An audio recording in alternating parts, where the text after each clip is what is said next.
Welcome back on the behalf of the science zone. और आज हम लोग स्टार्ट करने वाले बेटा थर्ड लेक्चर अपना जो है वेब ऑप्टिक्स का। और उसमें आज से पहले जो 2 लेक्चर हुए उसमें हम लोगों ने हाइजेंस प्रिंसिपल जो मेन इंपॉर्टेंट टॉपिक था वो हम लोगों ने देख लिया है, रिफ्लेक्शन और रिफ्रैक्शन देख लिया था हम लोगों ने। आज जो है बेटा हम लोग इंटरफेरेंस पढ़ेंगे। इंटरफेरेंस से पहले जो एक इंपॉर्टेंट टॉपिक है उसको हम लोग जान लेते हैं। सबसे पहले हम लोग जानेंगे सुपरपोजिशन प्रिंसिपल के बारे में। किसके बारे में? सुपरपोजिशन। तो हेडिंग बनाओ बेटा, सुपरपोजिशन प्रिंसिपल।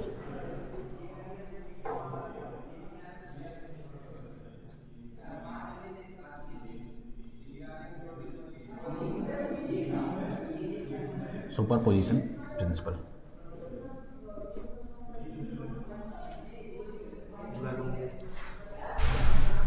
अभी कोई पूछेगा आपसे सुपरपोजिशन प्रिंसिपल क्या होता है,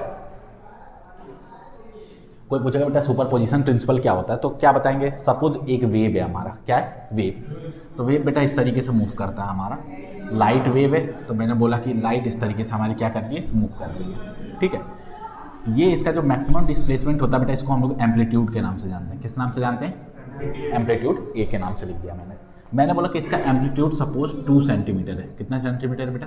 2 सेंटीमीटर है। दूसरा वेव है, इसका भी एम्पलीट्यूड होगा कुछ। तो मैंने बोला कि ये दूसरा वेव है, इसका एम्पलीट्यूड सपोज मान लिया मैंने कि 3 सेंटीमीटर है। कितना हमारा? 3 सेंटीमीटर इसका एम्पलीट्यूड है। दोनों वेव को अगर एक ही मीडियम में हम लोग क्या करते हैं, उसको ट्रैवल कराते हैं। दोनों को कहाँ चलाए बेटा? एक ही मीडियम में ट्रैवल कराएं। तो दोनों एक दूसरे से क्या करेंगे? सुपर इम्पोज करेंगे। सुपर इम्पोज का मतलब क्या करेंगे? एक दूसरे को मीट करेंगे। एक दूसरे को क्या करेंगे? मीट करेंगे। तो मीट करने के तरीके क्या हो सकते हैं बेटा? कि इनके बीच में फेज डिफरेंस होगा। क्या होगा हमारा? Phase difference. अगर दोनों को एक ही मीडियम में हम लोग क्या करते हैं? ट्रैवल कराते हैं, तो there will be the difference of the phase, या हमारा जीरो फेज हो सकता है। जीरो फेज कहने का मतलब क्या हो जाए कि दोनों एक साथ आए बेटा। ये हमारा पहला वेव था, हमारा इस तरीके से चल रहा है। दूसरा वेव आए और दूसरा वेव भी कैसे मूव करे? हमारा बिल्कुल इसी तरीके से मूव कर रहा है। तो इस कंडीशन में क्या होगा? इनके बीच का फेज डिफरेंस हम लोग बोलेंगे जीरो है। फेज डिफरेंस जीरो होने का मतलब क्या है? कि दोनों की स्टार्टिंग पॉइंट सेम है, दोनों के मैक्सिमम पॉइंट सेम है, दोनों का बेटा जीरो पॉइंट हमारा जो है वो सेम है, नेगेटिव पॉइंट भी दोनों का क्या है? सेम है। तो इस कंडीशन को हम लोग क्या बोलते हैं कि दोनों कैसे हमारे फेज में है। किस तरह मिल रहे हैं? हमारे फेज में। तो मैंने बोला कि they are meeting in phase. Meeting in phase. जब फेज में अगर दो हमारे क्या मिल रहे हों? वेव मिल रहे हों, तो उस कंडीशन में जो पार्टिकल होगा बेटा, यहाँ पे जो पार्टिकल है उसका डिस्प्लेसमेंट होगा। उसका डिस्प्लेसमेंट क्या हो जाएगा? अगर फेज में मिलेंगे तो दोनों का डिस्प्लेसमेंट आपको ऐड करना पड़ेगा। दोनों का डिस्प्लेसमेंट क्या करेंगे? ऐड करेंगे। तो ऐड करेंगे बेटा, पहला डिस्प्लेसमेंट क्या कर रहा था? 2 सेंटीमीटर। दूसरा क्या कर रहा था? 3 सेंटीमीटर। तो मैं बोलूँगा A net means total displacement. ये क्या हो जाएगा हमारा? 2 + 3 that will B 5 centimetre. Displacement क्या करेगा? 5 सेंटीमीटर। ये जो पार्टिकल है बेटा इसका डिस्प्लेसमेंट हो रहा है, कितना हो रहा था? 2 सेंटीमीटर। यहाँ के पार्टिकल का डिस्प्लेसमेंट क्या हो रहा है? 3 सेंटीमीटर। लेकिन जैसे ही ये अगर इन फेज मिलेंगे तो उस कंडीशन में क्या मिलेगा? हमारा दोनों को सम करना पड़ेगा। और इसको हम बोलते हैं वेक्टर सम के कंडीशन बोलते हैं। क्या बोलते हैं? Vector sum. अभी बेटा दोनों एक ही लाइन में मूव कर रहे थे, फेज जीरो था हमारा। इन फेज का मतलब क्या है? Phase 0 degree.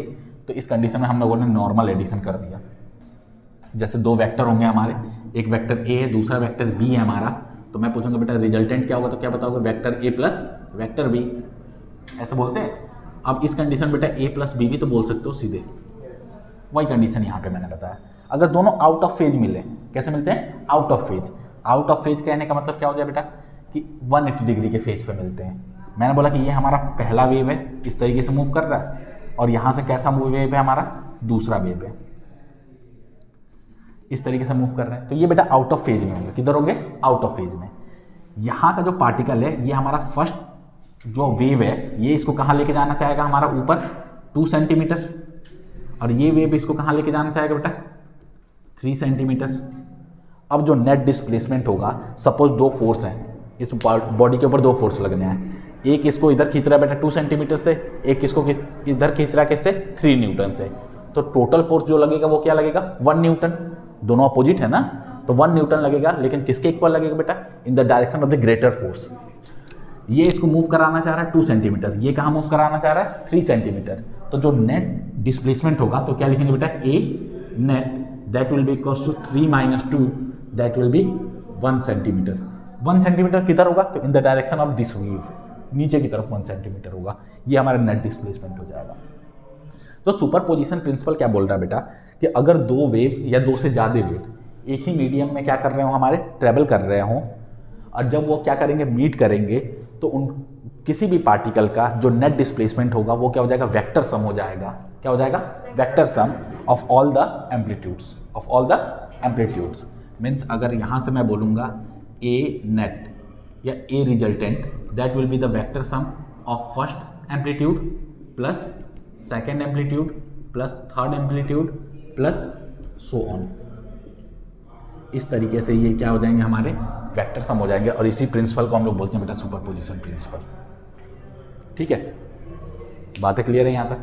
तो कोई पूछेगा what is the superposition principle, तो बोलेंगे कि when two or more waves travelling in a medium, लिख लो बेटा इसको एक साथ, when two or more wave travelling in a medium, two or more waves travelling in a medium, travelling in a medium, they superpose, they superpose, superpose का मतलब बेटा overlap, ठीक है, they superpose to each other, they superpose to each other, they superpose to each other. The net resultant of the net resultant of the vibration of particle, the net resultant of the vibration of the particle is equal to the vector sum, is equal to the vector sum of all the amplitudes, is equal to the vector sum of all the amplitudes produced by each wave independently, amplitude of each wave independently means independent way में जितना इसका बेटा आएगा, पहले wave का क्या आ रहा है एम्पलीट्यूड A1, दूसरे क्या आ रहा है A2, सबका क्या कर दिया हम लोगों ने, वेक्टर सम कर दिया। We will get the net displacement of the particle, और इसी प्रिंसिपल को क्या बोलते हैं हम लोग, सुपरपोजिशन प्रिंसिपल के नाम से जानते हैं। बेटा अगर ये फेज में मिलता है, किस में मिलेगा, फेज में, तो इसकी इंटेंसिटी बढ़ जाएगी, लाइट की इंटेंसिटी क्या हो जाएगी, बढ़ जाएगी, लाइट ज़्यादा दिखेगा हमें। अगर ये आउट ऑफ फेज में मिलेंगे तो इंटेंसिटी कम हो जाएगी। बेटा डिस्प्लेसमेंट जितना ज़्यादा है, इंटेंसिटी क्या होती है, उतनी ही ज़्यादा होती है, ये याद रखना हमें। तो जितना ज़्यादा डिस्प्लेसमेंट, यहाँ डिस्प्लेसमेंट बढ़ गया हमारा, जैसा डिस्प्लेसमेंट हमारा इंक्रीज हो जाएगा तो इसकी इंटेंसिटी क्या हो जाएगी, ज़्यादा हो जाएगी। यहाँ पे डिस्प्लेसमेंट बेटा कम हो गया तो दोनों लाइट से क्या मिलेगा हमें, डीम लाइट मिलेगी। बातें क्लियर है? तो ये हमारा किसके बारे में हो गया, सुपरपोजिशन प्रिंसिपल के बारे में। नेक्स्ट हेडिंग बेटा इंटरफेरेंस।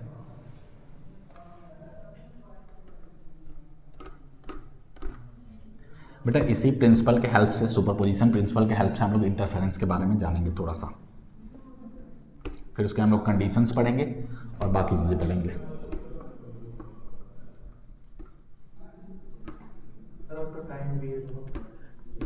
हाँ बेटा टाइम तो है, एग्ज़ाम जो है आपका 23 से हो गया है, 26 सॉरी, तुम्हारा तो नहीं हुआ है, तुम्हारा तो पहले होगा, कोई बात नहीं, ICSE का बेटा पहले ही होता है। तो तुम्हें अभी इसी पेस पे चलना है, क्योंकि हम लोग क्या करेंगे, एक बार चैप्टर ख़त्म कर लेते हैं, इतना ज़्यादा तेज़ तो मैं पढ़ा नहीं रहा हूँ, आराम से ही चल रहे हैं बेटा, बहुत ज़्यादा तेज़ भी नहीं है। तो इस तरीके से एक बार चैप्टर ख़त्म कर लेते हैं, फिर हम लोग रिवीजन करते चलेंगे, ठीक है, साथ के साथ। तो नेक्स्ट टॉपिक है हमारा interference.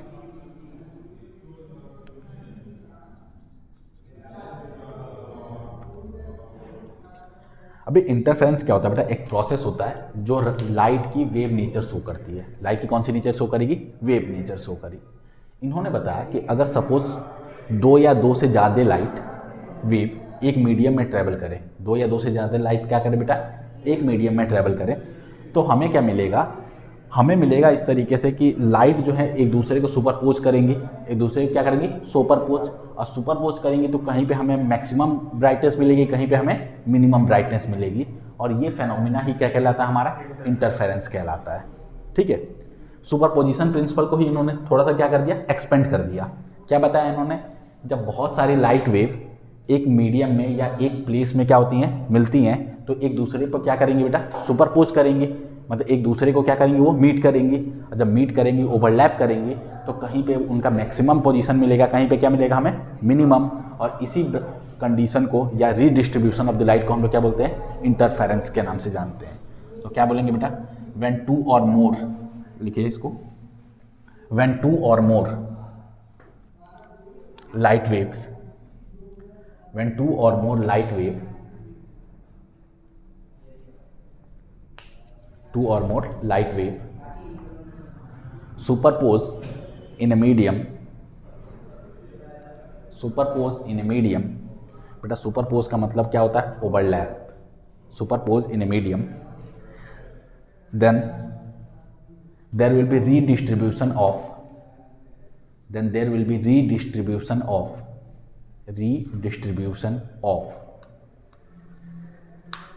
intensity of light, there will be redistribution of intensity of light, intensity of light. Somewhere we get maximum intensity, somewhere we get maximum intensity, and at some place there will be minimum intensity. कुछ जगहों पे हमें क्या मिलेगा, maximum, और कुछ जगह पे क्या मिलेगा बेटा, minimum, and at some place we will get minimum intensity. This phenomena is said to be interference. इसी phenomena का हम लोग क्या बोलते हैं, interference के नाम से जानते हैं।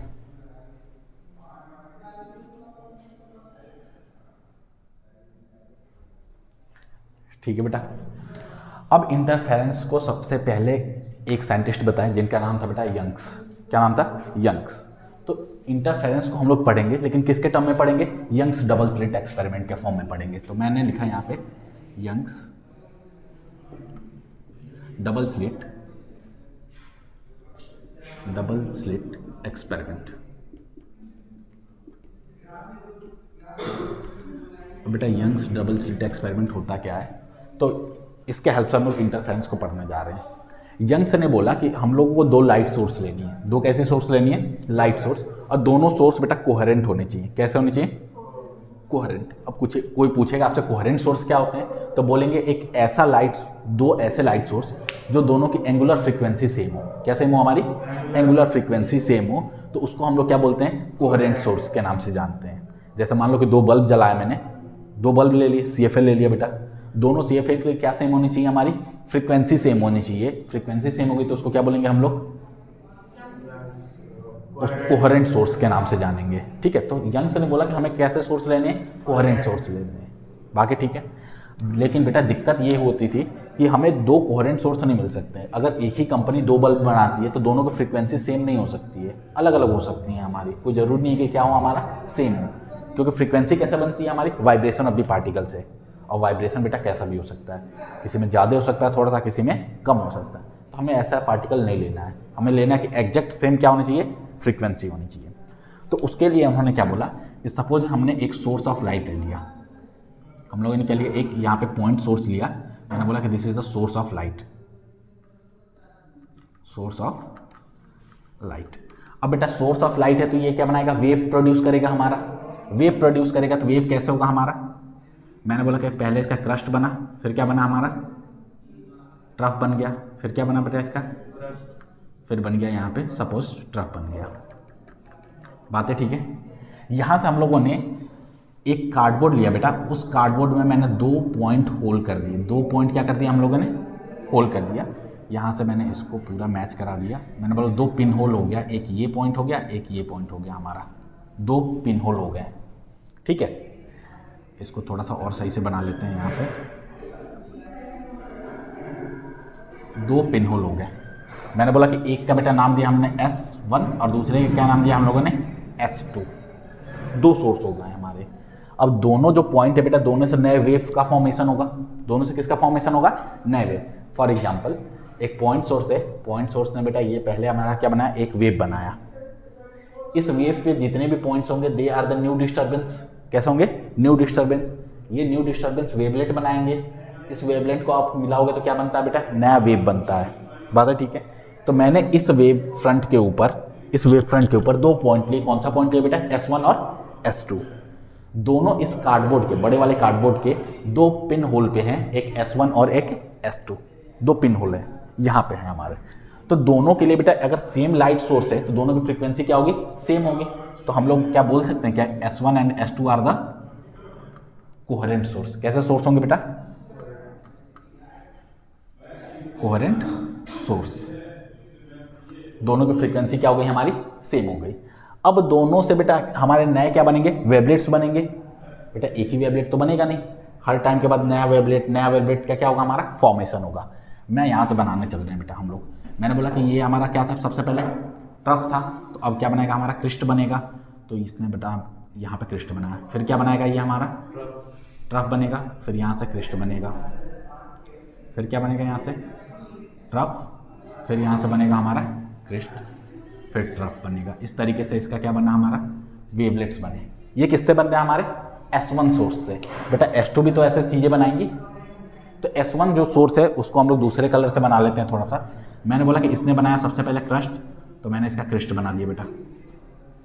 फिर क्या बनाएगा? ये ट्रफ, तो मैंने इसका क्या बना दिया? यहाँ से ट्रफ बना दिया। फिर ये क्या बनाएगा बेटा? हमारा यहाँ पे क्रस्ट। फिर उसके बाद क्या बनाएगा? ये हमारे लिए ट्रफ बनाएगा। फिर इसने क्या बनाया? क्रस्ट। और फिर इसके बाद क्या बनाया? इसने ट्रफ बनाया। इस तरीके का एक हमारा फॉर्मेशन हो गया। अब देख रहे हैं कि दोनों जो हमारे जो लाइट सोर्स हैं बेटा S1 और S2 दोनों से हमारी वेव बन रही हैं, और वेव दोनों क्या हो रही हैं? एक दूसरे इसको ओवरलैप हो रही हैं। अब ओवरलैप होंगी तो मैंने बताया था कि दोनों अगर सेम फेज में होंगे, सेम फेज होने का मतलब दोनों का क्रस्ट एक साथ मिले या दोनों का ट्रफ एक साथ मिले, तभी हम बोलते हैं किसमें है वो? हमारे सेम फेज में। अगर बेटा एक का क्रस्ट दूसरे के ट्रफ से मिल रहा था तो क्या बोल रहे थे हम लोग? आउट ऑफ फेज बोल रहे थे। तो 2 तरीके हमें ढूंढने हैं इसमें, एक तो सेम फेज वाले, दूसरे आउट ऑफ फेज वाले। तो सबसे पहले ढूंढते बेटा सेम फेज। देखो क्या यहाँ पे इसका, हाँ चलो यहाँ पे का इसका क्रस्ट, ट्रफ और ट्रफ दोनों ने कट करा है क्या? यहाँ पे यहाँ पे बेटा दोनों का क्या कट करा है हमारा? दोनों का ट्रफ और ट्रफ, दोनों का क्रिस्ट और क्रिस्ट। फिर क्या हो जाएगा बेटा? यहाँ पे हमारा देख रहे हैं कि क्रिस्ट और क्रिस्ट, और यहाँ पे क्या हो रहा है? Trough and trough. इस लाइन को हमने क्या कर दिया? यहाँ से मैच करा दिया इस तरीके से, यहाँ पे मैंने मिला दिया। तो यहाँ पे बेटा क्या मिलेगा हमें? मैक्सिमम के कंडीशन मिल रहे हैं। किसके कंडीशन मिल रहे हैं? मैक्सिमम के कंडीशन। तो मैंने बोला कि here I am getting the maximum. Maximum का मतलब क्या हो जाएगा बेटा? कि लाइट की इंटेंसिटी ज़्यादा होगी। जब लाइट की इंटेंसिटी ज़्यादा होती है तो उसको हम लोग क्या बोलते हैं? ब्राइट फ्रिंज के नाम से जानते हैं। किसके नाम से जानेंगे? Bright fringe. तो मैक्सिमम, और इसको मैंने नाम दिया this will be the bright fringe. बातें ठीक है। अब दूसरा कंडीशन ढूंढते हैं बेटा कि एक का क्रस्ट दूसरे के किससे मिले? ट्रफ से मिले। तो हम लोग ढूंढते हैं यहाँ से। अब देखो इसके जस्ट ऊपर आते हैं। यहाँ पे बेटा एक का क्रस्ट दूसरे का ट्रफ मिल रहा है क्या? यहाँ भी मिल रहा है। और क्या हम मिल रहा है बेटा? हमें सामने आते हैं तो ये 2 हैं, ठीक है। और आगे भी हमें मिल रहे होंगे, यहाँ मिल रहा है, यहाँ मिल रहा है। तो इसको भी अगर एक लाइन से हम लोग यहाँ से लेके जाएं मिलाते हुए, तो यहाँ क्या मिलेगा हमें? मिनिमम का कंडीशन। किसका मिलेगा? मिनिमम। तो मैंने बोला कि this will be the condition of minimum. अब बेटा मिनिमम का कंडीशन जो होता है उसको हम लोग क्या नाम देंगे? हम लोग डार्क फ्रिंज के नाम से जानेंगे। किसके नाम से जानेंगे? Dark fringe. अंधेरा दिखेगा हमें वहाँ पे। तो यहाँ पे एक हमें पैटर्न मिलेगा बेटा, ये मैंने बोला कि this will be the dark fringe. तो 2 टाइप के हमें फ्रिंज मिल रहे हैं। एक हमें क्या मिल रहा है? ब्राइट फ्रिंज मिल रहा है, दूसरा डार्क फ्रिंज। तो अगर सपोज यहाँ पे आपने एक स्क्रीन लगा दिया, क्या लगा दिया बेटा? एक स्क्रीन प्लेस कर दिया है। तो मैंने बोला दिस इज द स्क्रीन, ठीक है। अब स्क्रीन हो गया तो यहाँ पे हमें मैक्सिमम मिल रहा है, इधर क्या मिल रहा है? मिनिमम। इसके जस्ट बाद एक हमें क्या मिलेगा बेटा? वहाँ पास मिनिमम मिलेगा। क्या मिलेगा हमें? मिनिमम। अब मिनिमम के बाद फिर हमें क्या मिलेगा? इधर मैक्सिमम। फिर क्या मिलेगा हमें? मिनिमम। फिर क्या मिलेगा हमें? मैक्सिमम। इसी तरीके से ऊपर भी होंगे। इस मिनिमम के बाद मैक्सिमम, इसके बाद क्या मिलेगा बेटा? मिनिमम। इस तरीके का एक पैटर्न मिलेगा, और इसी पैटर्न को हम लोग बोलते हैं इंटरफेरेंस पैटर्न। क्या बोलते हैं हम लोग? Interference pattern. बेटा ये चीज़ समझ में आई कैसे बना है?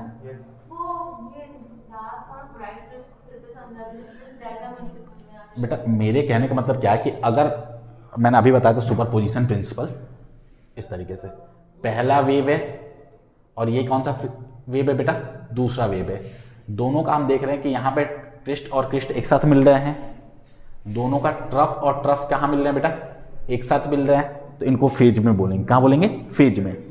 अगर दोनों फेज में होंगे तो इनका इंटेंसिटी मैक्सिमम हो जाएगा, तो उसको मैक्सिमम बोलेंगे। और जब मैक्सिमम होता है बेटा, इसी को बोलते हैं ब्राइट फ्रिंज। क्या बोलते हैं हम लोग, ब्राइट फ्रिंज। अगर दोनों आउट ऑफ फेज में मिले, आउट ऑफ फेज कहने का मतलब क्या है कि एक का क्रस्ट यहां से बेटा और दूसरे का क्या मिले, हमारा ट्रफ मिले। ट्रफ कहने का मतलब यहां से आ गए हम इस तरीके से, दूसरे वेव का। एक का मैक्सिमम है, एक का क्या है मिल रहा है हमें, मिनिमम। बेटा मैक्सिमम को हम लोग किससे बनाए हैं, रेगुलर लाइन से बनाए हैं दोनों कंडीशन में, और मिनिमम को डॉटेड लाइन से बनाया है। मिनिमम को किससे मिल रहा है, डॉटेड लाइन से। तो अगर हमारा इस तरीके से मिलेगा तो यहाँ पे हमें ब्राइटनेस कैसी हो जाएगी, हमारी मिनिमम। और बेटा मिनिमम ब्राइटनेस को हम लोग क्या बोलते हैं, हम लोग डार्क फ्रिंज के नाम से जानते हैं। तो यहाँ पे देखो हमें क्या मिल रहा है, पहले वाले का बेटा डॉटेड लाइन और दूसरे का भी क्या मिल रहा है हमें, डॉटेड लाइन। मीन्स दोनों का क्या मिल रहा है, हमारा ट्रफ और ट्रफ मिल रहे हैं। फिर दोनों का क्या मिला हमें यहाँ पे, क्रस्ट और क्रस्ट मिला। दोनों का फिर क्या मिला हमें, क्रस्ट और क्रस्ट, ट्रफ और ट्रफ। जब इस लाइन को मिलाएंगे तो एक हमें पॉइंट मिलेगा, उस पॉइंट को हम लोग क्या बोलते हैं, मैक्सिमम के नाम से जानते हैं। ये बातें समझ में आ रही हैं, ये फिगर समझ में आया, ठीक है। तो ये पैटर्न बनाया किसने बनाया, यंग्स डबल स्लिट एक्सपेरिमेंट ने बनाया। और जब इस पैटर्न के बारे में हम लोगों ने स्क्रीन पे रिकॉर्ड करा इस पैटर्न को, तो हमें एक क्या मिले बेटा, फ्रिंजेस मिले। फ्रिंजेस किस पैटर्न में मिल रहे थे, bright dark bright dark bright dark के हमारे टाइप में मिल रहे थे। और इसको हम लोग क्या बोलते हैं, इंटरफेरेंस पैटर्न के नाम से जानते हैं। किसके नाम से जानते हैं, इंटरफेरेंस पैटर्न के नाम से जानते हैं। ये बातें क्लियर है अभी, तो इसको जरा बना लो, फिर हम लोग आगे करते हैं इसको। अब जो क्या होता है बेटा कि हमारा जो मैक्सिमम है, जो बिल्कुल ब्राइट फ्रिंज जो हमें सेंटर पे मिलती है, कहाँ मिलती है, हमारी सेंटर पे मिलती है। तो हम लोग वापस से इस डायग्राम को बनाते हैं, थोड़ा सा इजी वे में बनाने की कोशिश करते हैं बेटा। तो मैंने बोला कि एक हमने सोर्स लिया, उस सोर्स से हम लोग क्या बनाएंगे, दो कोहेरेंट सोर्स बनाएंगे और उसको हम लोग क्या करेंगे, एक स्क्रीन के ऊपर हम लोग प्लेस करेंगे। तो उसी से हम लोग चलते हैं, वहाँ से देखते हैं। मतलब एक्सपेरिमेंट ही है। हाँ ये एक्सपेरिमेंट ही है बेटा, यंग्स डबल स्लिट एक्सपेरिमेंट को ही मैं ईजी वे में बनाने की कोशिश करता हूँ। मैंने बोला कि एक सोर्स ऑफ लाइट हमने लिया, सोर्स ऑफ लाइट के बाद हम लोगों ने क्या लिया बेटा, दो सोर्सेस, दो पिन होल बना दिया मैंने, दो क्या बना दिया मैंने, पिन होल। मैंने बोला कि ये S1 है, ये क्या हमारा S2 है। यहाँ से बेटा लाइट हमारी यहाँ पहुँची और एक लाइट यहाँ पहुँची, दोनों हमारे कैसे होंगी, सेम फेज में होंगी। यहाँ से अब लाइटें निकलती हैं और यहाँ पे हमारा क्या है, स्क्रीन है। क्या हमारा स्क्रीन, स्क्रीन के बेटा बिल्कुल मिड में हमें एक मिलेगा सेंट्रल फ्रिंज मिलेगा, जो ऑलवेज ब्राइट होगा। ऑलवेज क्या होगा, ब्राइट होगा, यंग्स के कंडीशन में। बस किसके कंडीशन में, यंग्स के कंडीशन में। यहाँ पे ऑलवेज क्या मिलेगा आपको, ब्राइट फ्रिंज मिलेगा। बेटा इस ब्राइट फ्रिंज का नाम जो होगा उसको बोलेंगे सेंट्रल ब्राइट फ्रिंज। क्या बोलेंगे हम लोग, बिल्कुल सेंटर में है तो इसीलिए बोलेंगे बेटा हम लोग सेंट्रल ब्राइट फ्रिंज। बात है ठीक है, सेंट्रल ब्राइट फ्रिंज। इसके बाद बेटा ब्राइट के बाद क्या मिलेगा हमें, एक डार्क मिलेगा। तो मैंने बोला कि यहाँ तक ये क्या रहा हमारा, ब्राइट रहा, इतने पॉइंट तक ये ब्राइट है। ब्राइट के बाद क्या मिला बेटा, एक हमें डार्क मिला। तो मैंने बोला कि ये हमारा डार्क है, this will be the dark fringe. और यहाँ पे भी तो डार्क मिलेगा बेटा, इस साइड भी, यहाँ भी हमें क्या मिलेगा, डार्क फ्रिंज। तो मैंने इसको डिनोट कर दिया D1 और D1 से, D1 से इसको भी और इसको भी क्या कर दिया, D1 से। ये बेटा हमारे कहलाते हैं फर्स्ट मिनिमम। क्या कहलाते हैं हमारे, फर्स्ट मिनिमम। क्या कहलाते हैं, फर्स्ट मिनिमम। इसको हम लोग सेंट्रल ब्राइट फ्रिंज या हम लोग सेंट्रल मैक्सिमम भी बोल सकते हैं। क्या बोल सकते हैं हम लोग, सेंट्रल मैक्सिमम। हाँ सेंट्रल मैक्सिमम। बात है ठीक है।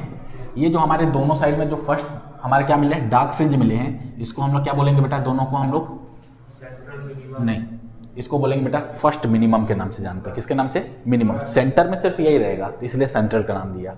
इसको हम लोग बोला बेटा फर्स्ट मिनिमम, फर्स्ट मिनिमम या फर्स्ट डार्क फ्रिंज के भी नाम से जानते हैं। इसके बाद वापस क्या आएगा यहाँ से, ब्राइट और ब्राइट। तो मैंने बोला this one is the bright and again I will get bright. बेटा नाम क्यों बता रहा हूँ, क्योंकि बच्चे कंफ्यूज हो जाते हैं कि इसका नाम क्या रखें, इसका नाम क्या रखें। यहाँ पे जो ब्राइट मिलेगा इसको मैंने B1 से डिनोट करा, इसको भी किससे करा मैंने, B1 से डिनोट करा। ये जो दोनों हमारे फ्रिंजेस होते हैं बेटा, इसको हम लोग बोलते हैं फर्स्ट मैक्सिमम ऑफ बोलेंगे। क्या बोलेंगे? First maximum. बच्चे यहाँ समझ जाते हैं फर्स्ट मैक्सिमम। फर्स्ट नहीं है बेटा, ये सेंट्रल है। क्या हमारा? सेंट्रल। और इसका नाम रखेंगे हम लोग they are the first maximum. दोनों साइड में हमें चीज़ें मिल रही हैं। बातें समझ में आ गई? ये हमारी इंटरफेरेंस का पैटर्न। तो बेटा ये हमारे क्या होते हैं? नेमिंग होते हैं। अभी कंफ्यूज नहीं होना है। अब ये सेंट्रल मैक्सिमम कैसे बनता है, फर्स्ट मैक्सिमम कैसे बनता है, डार्क फ्रिंज कैसे बनता है, इसके बारे में आते हैं। क्यों बनता है हमारा, उसके बारे में। इसको मिटा दूं? इसमें पूछा क्या जाता है एक्सपेरिमेंट? बता रहा हूँ बेटा, इसको अभी बता रहा हूँ। हमसे पूछेगा बेटा पाथ डिफरेंस पूछता है, फेज डिफरेंस पूछता है, ये सारी चीज़ें पूछेंगे हमसे। अब वही चीज़ें हम लोग कैलकुलेट करने जा रहे हैं।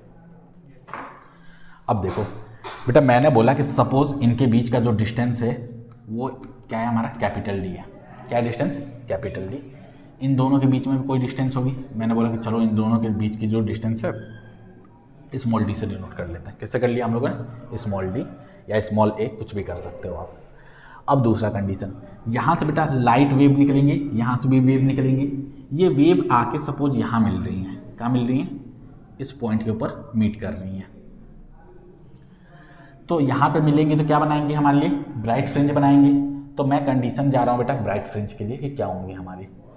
ठीक है, तो मैंने बोला कि किसी एक जनरल पॉइंट ले लो, कोई एक जनरल पॉइंट। तो मैंने बोला कि ये एक जनरल पॉइंट है P यहाँ पे, और एक रखा बेटा इस तरीके से मैंने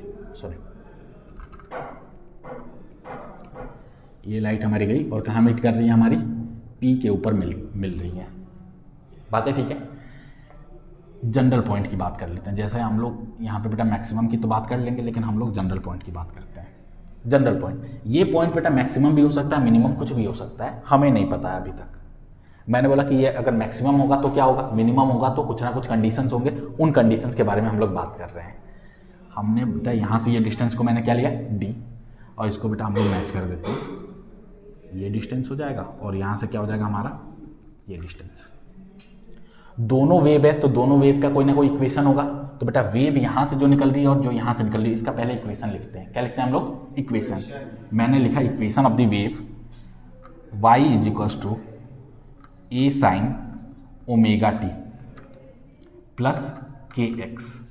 ए साइन ओमेगा टी प्लस क्या लिखा बेटा? के एक्स लिखा मैंने। कोई पूछेगा ए क्या होता है, तो ए इज द एम्पलीट्यूड।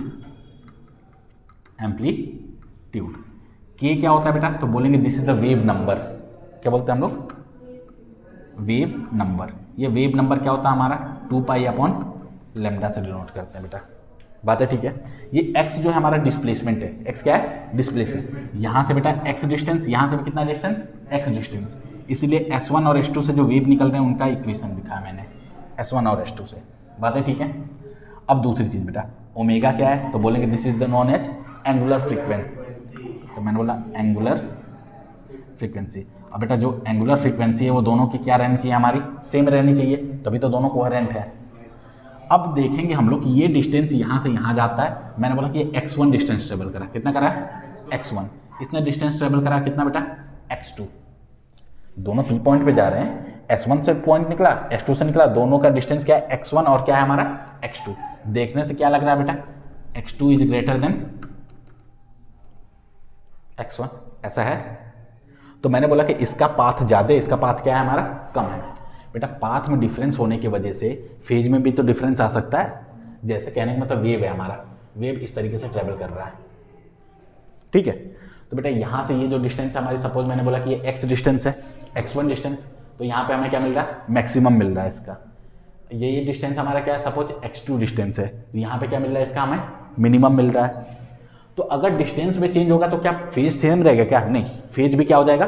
चेंज हो जाएगा। मैंने बोला कि यहाँ पे S1 सोर्स से जो क्या आ रहा है? वेव आ रहा है, इसका जो इक्वेशन हो जाएगा, तो मैंने बोला कि ये इक्वेशन हो गया y1। क्या बन गया इक्वेशन? y1। और y1 इज इक्वल टू एक इक्वेशन बना बेटा, मैंने बोला कि a1 sine omega t plus distance कितना ट्रेवल करा है? x1, तो मैंने लिखा kx1। बातें क्लियर है?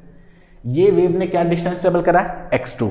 तो इसका इक्वेशन लिखेंगे तो इक्वेशन क्या हो जाएगा बेटा? y2 will be equals to a2 sine omega t plus k x2। ये दोनों इक्वेशन बनेंगे क्या? इस वेव को यहाँ पहुँचने में जो इक्वेशन बन गया वो इक्वेशन हमारा ऊपर लिखा हुआ बेटा, ये S2 से जो वेव निकल के P पॉइंट पे पहुँच रहा है इसका इक्वेशन मैंने यहाँ लिख दिया। दिक्कत कोई? ठीक है, तो बेटा बाकी चीज़ों को मैंने यहाँ से मिटा दिया।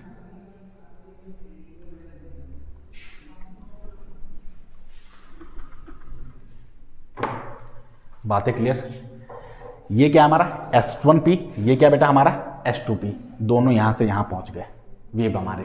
अब जब दोनों पहुँच जाएंगे तो दोनों ओवरलैप करेंगे, और ओवरलैप अगर सेम फेज में कर गए तो क्या बोलेंगे वो मैक्सिमम, और ओवरलैप बेटा किस में कर गए वो आउट ऑफ फेज में, तो क्या बोलेंगे मिनिमम।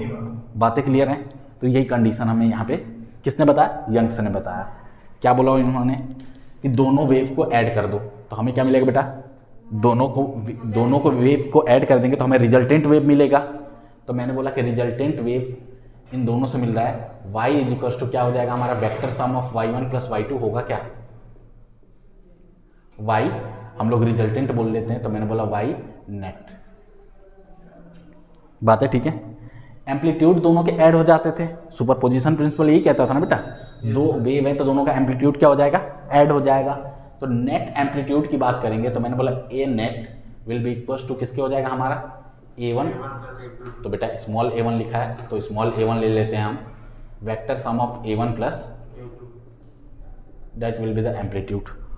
बातें क्लियर है? तो हमें मेन एम्पलीट्यूड के बारे में पढ़ना है। किसके बारे में पढ़ना बेटा? एम्पलीट्यूड के बारे में। तो हम लोग एम्पलीट्यूड लेके चलते हैं, हमें वेव के बारे में कुछ जानना ही नहीं है। ठीक है, अगर कोई पूछता है इक्वेशन लिख के दिखाओ तो इक्वेशन लिख देंगे हम उसके लिए। कैसे लिखेंगे? यहाँ से लिख देता हूँ बेटा, y का इक्वेशन क्या हो जाएगा हमारा? y1 प्लस y2, ये बनेगा आपका a1 sine omega t plus k x1 plus क्या हो जाएगा आपका a2 sine omega t plus k x2। This will be the equation of किसका हो जाएगा बेटा? y net. बातें ठीक है? पर हमें तो एम्पलीट्यूड चाहिए ना, क्योंकि एम्पलीट्यूड से हमें पता है कि मैक्सिमम होगा या मिनिमम, तो मैंने सिर्फ एम्पलीट्यूड ले लिया। अब बेटा एक और चीज़ आती है कि जो एम्पलीट्यूड और इंटेंसिटी में जो रिलेशन होता है उसके बारे में। ठीक है, हाँ, एम्पलीट्यूड ज़्यादा तो इंटेंसिटी ज़्यादा, एम्पलीट्यूड कम तो इंटेंसिटी कम। तो हम लोग चलते बेटा एम्पलीट्यूड को लेके। अब एम्पलीट्यूड क्या है? हमारे वेक्टर हैं, तो ये वेक्टर सम को फॉलो करेंगे। किसको फॉलो करेंगे?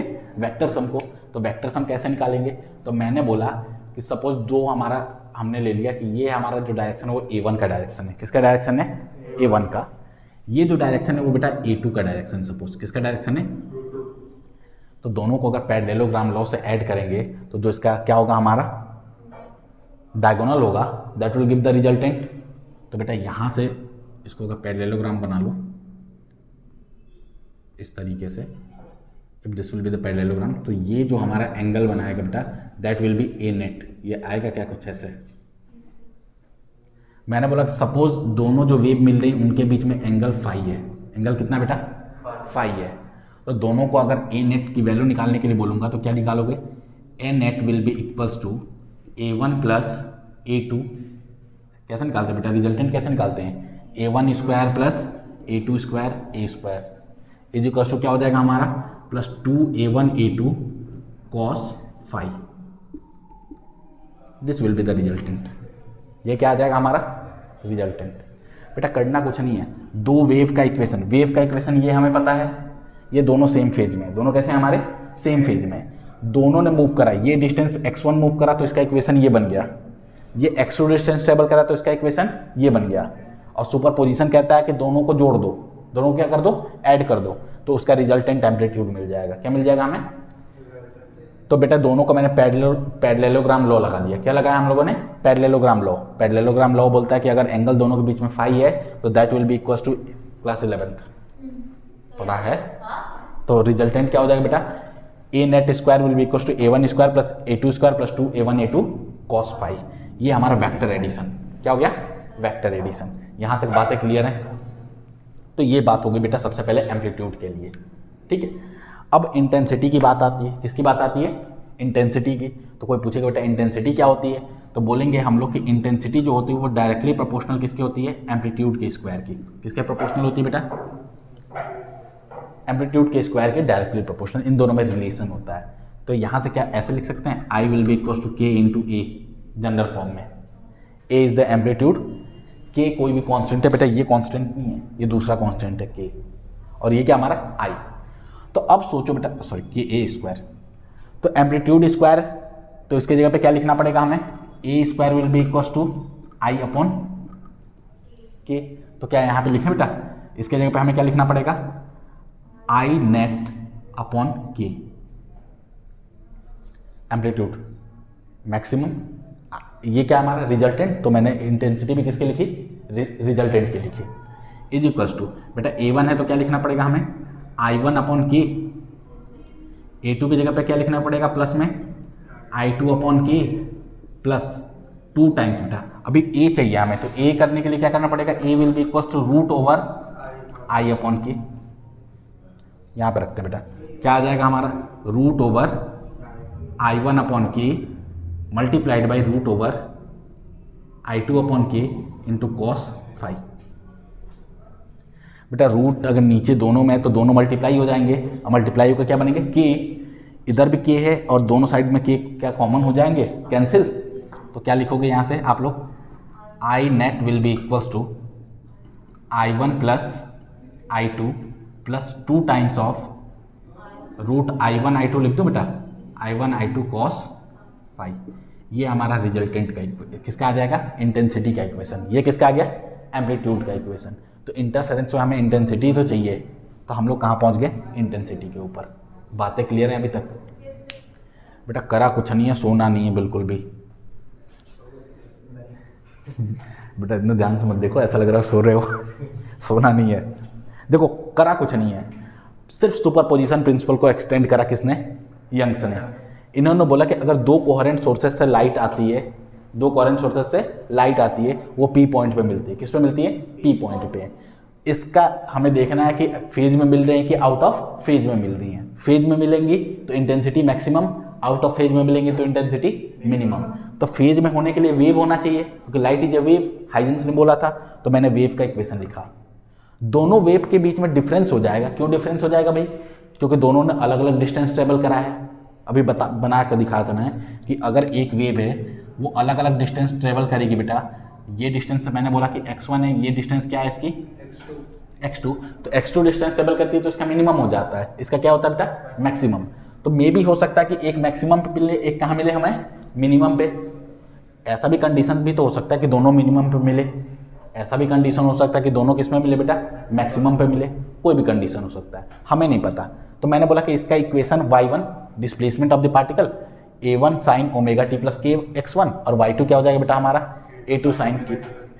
हमें तो एम्पलीट्यूड से मतलब है, तो मैंने बोला पहले का एम्पलीट्यूड a1, दूसरे का a2, तो net amplitude will be equal to a1 plus a2, vector sum by the superposition principle.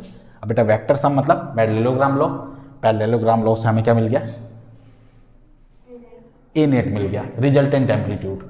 अब हमें पता है कि एम्पलीट्यूड और इंटेंसिटी में रिलेशन ये होता है हमारा, तो इसके हेल्प से हम लोगों ने क्या लिखा, इस इक्वेशन को लिखा in the form of the intensity. तो यहाँ से हमें इंटेंसिटी का रिलेशन मिल गया। इसको बना लो बेटा इक्वेशन नंबर 1, और ये क्या हो गया हमारा इक्वेशन नंबर 2। इसे नोट कर लो, फिर हम लोग आगे चलते हैं इसके। तो बेटा हम लोगों ने देखा दो चीज़ें पढ़ी। सबसे पहले एक सोर्स हमारा S1 था। सोर्स क्या था बेटा, S1। S1 से जो लाइट वेव निकल रही थी उसका इक्वेशन लिखा था हम लोगों ने। इक्वेशन क्या लिखा था मैंने, y1 is equals to a1 sine omega t plus k x1। किस पॉइंट पे बेटा, एट पॉइंट P, जो सोर्स से निकल रहा था। S2 सोर्स से अगर P पॉइंट पे लाइट पहुंच रही थी तो उसका इक्वेशन क्या लिखा था, y2 is equals to a2 sine omega t plus k x2। बात है ठीक है बेटा। जब दोनों वेव आपस में क्या कर रही थी, सुपर इम्पोज कर रही थी, उस कंडीशन में हमें क्या मिल रहा था, एम्पलीट्यूड मिल रहा था। तो amplitude square will be equals to क्या आया था बेटा हमारा, a1 square plus a2 square plus 2a1 a2 cos 5। Intensity का फॉर्मूला लिखा था बेटा, I net will be equals to I1 plus I2 plus 2 under root I1 I2 cos 5। बेटा ये इंटेंसिटी तो रिगार्डिंग किसके हैं, A1 और A2 की। ये चीज़ें तो क्या रहेंगी हमारी, कांस्टेंट रहेंगी। तो मैंने बोला कि दे विल बी कांस्टेंट, लेकिन cos 5 की वैल्यू तो चेंज होंगी ना, फेज की वैल्यू चेंज होंगी। जब फेज की वैल्यू चेंज होगी तो इसी की वजह से इंटेंसिटी में क्या होगा, हमारा डिफरेंसेस आएंगे। तो इसलिए इस टर्म को बोलते हैं, हम लोग बोलते हैं इंटरफेरेंस टर्म। क्या बोलते हैं हम लोग? इंटरफेरेंस टर्म के नाम से इसे जानते हैं, क्योंकि इसी के मैक्सिमम और मिनिमम पे हमारा इंटरफेरेंस डिपेंड करेगा। अगर ये वैल्यू मैक्सिमम होगी तो हमारा क्या होगा बेटा, हमारा इंटेंसिटी मैक्सिमम होगा। अगर ये वैल्यू मिनिमम होगी तो इंटेंसिटी क्या होगी, हमारी मिनिमम होगी। इसीलिए मैंने इसको क्या बोला, इंटरफेरेंस टर्म बोला। तो अब हम कंडीशन पढ़ने जा रहे हैं, रिलेशन बिटवीन एक निकाल लेते बेटा हम लोग। मैंने बना लिया 1 2 3 एंड 4। बात है ठीक है। अब बेटा पाथ डिफरेंस और फेज डिफरेंस के बीच में रिलेशन होता है। दोनों वेव मिल रही थी, एक x1 डिस्टेंस ट्रेवल करा था, एक ने क्या करा था x2 डिस्टेंस। तो दोनों के किस में डिफरेंट आ गए, फेज में डिफरेंस आ गए। इसको हम लोग फेज के नाम से जानते हैं। इसको क्या बोलते हैं, फेज के नाम से। तो फेज डिफरेंस को मैंने लिखा डेल्टा फाई। क्या लिखा, delta phi. That will be equals to बेटा, एक जो फेज है हमारा omega t plus k x2 है, दूसरा क्या है बेटा हमारा omega t plus k x1। और दोनों का जब डिफरेंस करेंगे तभी तो हमें क्या मिलेगा, फेज का डिफरेंस मिलेगा, दोनों का फेज डिफरेंस। बेटा माइनस कर देंगे तो ओमेगा टी कैंसिल, क्या मिलेगा यहाँ से आपको, K x2 minus x1। That will be the path difference. क्या बोलते हैं इसको, पाथ डिफरेंस। डेल्टा x से डिनोट कर देता हूँ। तो मैंने बोला बेटा change in the phase will be equals to K will be 2 pi upon lambda into delta x। ये रिलेशन किसका हो गया बेटा, फेज डिफरेंस और पाथ डिफरेंस का। This is equation number 5। बातें क्लियर है? इन्हीं पांचों पैटर्न के वजह से हम लोग क्या पढ़ने जा रहे हैं, इंटरफेरेंस पैटर्न में मैक्सिमम और मिनिमम कंडीशन। तो मैंने बोला बेटा condition for maximum, condition for maximum. अब जब बेटा कंडीशन फॉर मैक्सिमम जो होता है इसी को हम लोग बोलते हैं कंस्ट्रक्टिव इंटरफेरेंस। क्या बोलते हैं हम लोग, कंस्ट्रक्टिव का मतलब दोनों ऐड हो रहे हैं हमारे, इसलिए इसका नाम दिया कंस्ट्रक्टिव इंटरफेरेंस। बात है ठीक है। अब बेटा कंस्ट्रक्टिव इंटरफेरेंस होंगे तो दोनों का क्या होना चाहिए, ब्राइटनेस हमें मिलना चाहिए। तो इसको हम लोग बोल सकते हैं कंडीशन फॉर मैक्सिमम। कोई भी मैक्सिमम हो हमारा, उससे हमें कोई मतलब नहीं है। अब कंडीशन क्या आया कि ये टर्म मैक्सिमम होने के लिए कॉस फाई की वैल्यू क्या होनी चाहिए, मैक्सिमम। तो यहाँ से आते हैं बेटा फ्रॉम इक्वेशन नंबर 4 हम बोलेंगे कि cos phi have to be maximum, cos phi have to be maximum. अब मैक्सिमम वैल्यू क्या होती है इसकी, +1 होती है। तो इसका मतलब बेटा कॉस फाई की वैल्यू क्या आनी चाहिए हमारी, 1 कब आता है, 0 पे आता है क्या, 0 के बाद किस पे आता है 2 पाई, फिर किस पे आता है बेटा, sorry 4 pi, 6 pi up to dot dot dot आगे बढ़ते जाए। बात है ठीक है। ये कॉस फाई की वैल्यू आ गई बेटा मैक्सिमम कंडीशन में। इसका मतलब जो अगर मैं पूछूं कि सॉरी कॉस फाई की वैल्यू नहीं बोलते, इसको हम लोग फाई की वैल्यू बोलेंगे। किसकी वैल्यू बोलेंगे, फाई की वैल्यू ये होनी चाहिए। उस कंडीशन में कॉस फाई की वैल्यू क्या आएगी हमारी, 1 आएगी। तो कोई जनरल टर्म में मेरे से पूछता है तो फाई की वैल्यू क्या ऐसे लिख दूं मैं, 2 into n into 2 pi. n is the integer number starting from 0 करेंगे तो 0 पाई, 1 करेंगे तो 2 पाई, 2 करेंगे तो 4 पाई, 3 रखेंगे तो 6 पाई। तो मैंने बोला कि where n is equals to 0 1 2 3 up to dot dot dot. बात है ठीक है बेटा।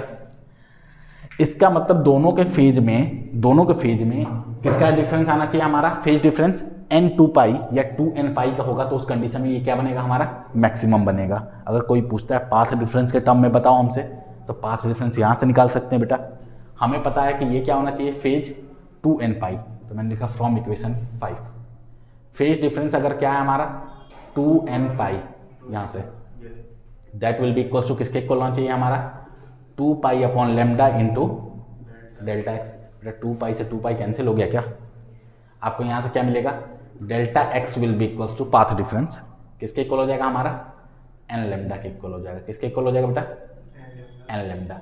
तो this will be the equation of the path difference और this will be the equation of the phase difference. किसके लिए हमारा, मैक्सिमम कंडीशंस के लिए, मैक्सिमम कंडीशन के लिए, जहाँ पे हमारा n जो होना चाहिए वो क्या होना चाहिए, 0 1 2 3 अप टू डॉट डॉट। मतलब पाथ डिफरेंस अगर 0 हो, 2 वेव निकली, दोनों का पाथ डिफरेंस क्या हो 0, उस कंडीशन में दोनों फेज में मिलती हैं। दोनों किस में मिलती हैं, फेज में। और जब फेज में मिलेंगे तो क्या बनाएगा, मैक्सिमम। अगर दोनों के कंडीशन में बेटा जो उसका वेवलेंथ के बराबर हो, दोनों का फेज क्या, पाथ क्या हो, वेवलेंथ के बराबर। वेवलेंथ के बराबर होने का मतलब एक वेव खत्म हुआ, वहीं से दोनों वेव स्टार्ट हो गए। दोनों वेव क्या हो गए? स्टार्ट हो गए। जब दोनों स्टार्ट हो जाएंगे तो दोनों फिर फेज में हैं, फेज में होंगे तो क्या बनाएंगे? हमारे मैक्सिमम। इसी को बेटा क्या बोलते हैं? Constructive interference. अब यहाँ पे आते हैं हम लोग डिस्ट्रक्टिव इंटरफेरेंस। किसके बारे में? डिस्ट्रक्टिव। तो मैंने बोला बेटा कंडीशन फॉर मिनिमम, और इसी मिनिमम को क्या बोलते हैं हम लोग? Destructive interference. बेटा इंटरफेरेंस डिस्ट्रक्टिव होने के लिए cos फाई की वैल्यू क्या होनी चाहिए हमारी? मिनिमम। नहीं बेटा, मिनिमम तो -1 होती है, मैंने ऐसा पढ़ा है। cos की वैल्यू क्या होती है? मिनिमम -1। -1 किस पे आता है बेटा वैल्यू हमारी? 180। 180 को क्या लिखते हैं हम लोग? पाई लिखते हैं। तो इसका मतलब बेटा फाई की वैल्यू क्या होनी चाहिए? पाई 3 पाई, फिर क्या हो सकता है? 5 pi up to dot dot dot. अगर n को n के टर्म में लिखना चाहें, जैसे इसको लिखा था, तो क्या लिखेंगे बेटा? 5 will be equals to 2n - 1 into pi. ऐसा लिख दूँ क्या? 2n - 1, जहाँ पे n की वैल्यू कहाँ से स्टार्ट होगी बेटा? आप 1 से बेटा। ये 0 से स्टार्ट होता था, ये कहाँ से स्टार्ट होगा? 1 2 3 up to dot dot dot. इसके लिए 0 क्यों लिया, इसके लिए 1 क्यों लिया है, अभी मैं बताऊंगा। ठीक है, इसको भी मैं 0 से स्टार्ट कर सकता था। 2n + 1 पाई कर दो, 0 से स्टार्ट हो जाएगा। 0 से स्टार्ट करा है, यहाँ पे 0 नहीं आ रहा है, इसलिए मैंने 0 से स्टार्ट नहीं करा है। बात है ठीक है। अब बेटा फिर यहाँ पे कोई पूछेगा what will be the path difference. ये तो हो गया हमारा फेज डिफरेंस। किसके लिए फेज डिफरेंस है बेटा? हमारा डिस्ट्रक्टिव के लिए। What will be the path difference? तो पाथ डिफरेंस यहीं से रखेंगे हम लोग। क्या रखोगे यहाँ पे? 2n - 1 into pi will be equals to किसके? 2 pi upon lambda into delta x. बेटा पाई से पाई कैंसिल, क्या आएगा यहाँ से? लैम्डा ऊपर आएगा, 2 कहाँ चला आएगा? नीचे। तो from here we will get delta x will be equals to 2n - 1 lambda upon 2। ये हमारा क्या आ जाएगा बेटा? Path difference. This will be the path difference, this will be the phase difference. यहाँ पे लिख दे रहा हूँ बेटा, this one is the path difference, और ये क्या हमारा? Phase difference. बेटा मिनिमम और मैक्सिमम समझ में आ गया क्या? दो वेव निकलेंगी, दोनों अगर सेम फेज में मिलती हैं। किस में मिलती हैं? सेम फेज में। तो उनके बीच में फेज डिफरेंस कितना होना चाहिए हमारा? 0 2 पाई 4 पाई 6 पाई। मीन्स एक वेव बेटा खत्म हो, वहीं से दूसरी वेव स्टार्ट हो, तो उनका फेज डिफरेंस 0 हो जाएगा हर कंडीशन में। ठीक है, तो उस कंडीशन को हम लोगों ने इस तरीके से लिखा। उनके बीच में पाथ डिफरेंस कितना होना चाहिए? n लैम्डा, उसके वेवलेंथ के बराबर। एक वेवलेंथ, 2 वेवलेंथ, 3 वेवलेंथ के बराबर होना चाहिए। तब हम लोग बोलेंगे कि इनके बीच में क्या बनेगा हमारा? मिनिमम का कंडीशन, सॉरी मैक्सिमम का कंडीशन, जिसको हम लोग कंस्ट्रक्टिव इंटरफेरेंस के नाम से जानते हैं। डिस्ट्रक्टिव में क्या बनेगा बेटा हमारा?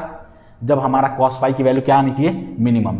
क्योंकि मैंने बताया था कि ये जो cos फाई वाला टर्म है, उसी को क्या बोलते हैं हम लोग? इंटरफेरेंस के टर्म के नाम से जानते हैं। मीन्स यही हमारा इंटरफेरेंस प्रोड्यूस करा रहा है। This are the conditions. बात है ठीक है। तो बेटा आज के लिए सिर्फ इतना ही। नेक्स्ट वीडियो में हम लोग देखेंगे, क्या देखने जा रहे हैं हम लोग? फ्रिंज विड्थ हम लोग पढ़ने जाएंगे। फ्रिंज विड्थ और डिफ्रैक्शन, जो डिफ्रैक्शन के कुछ पार्ट पढ़ लेंगे हम लोग, और फ्रिंज विड्थ पढ़ लेंगे। ठीक है बेटा, यहाँ से सबसे ज़्यादा आपको क्या पूछेगा? डेरिवेशन आते हैं, कंडीशन पूछे जाते हैं।